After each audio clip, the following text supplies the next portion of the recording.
Welcome to Video 5, where we will discuss HACCP Principle 4, which is to establish monitoring procedures.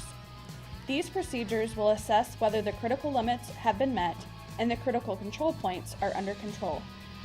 This monitoring will allow us to track the system operations and gives us proof and documentation that we can utilize in verification of our HACCP plan.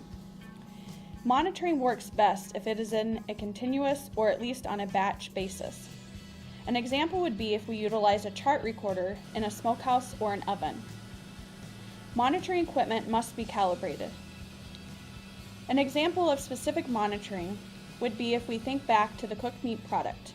In order to ensure that the appropriate time and temperature of a cooked meat product is achieved, we would need to measure the internal product temperature utilizing a calibrated thermometer.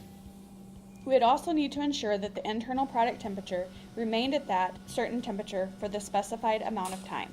Another example, if we think back to the pickle product, we would want to ensure that the appropriate pH of that product was attained, so we would need to measure the final pH following the fermentation utilizing a calibrated pH meter.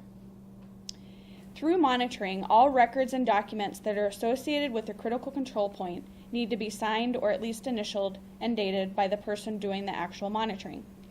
Monitoring itself needs to be rapid or at real time, so we would utilize things like visual observations, temperature measurement, time measurement, or pH measurement, or other parameters that we would need to utilize in order to have rapid monitoring of that process.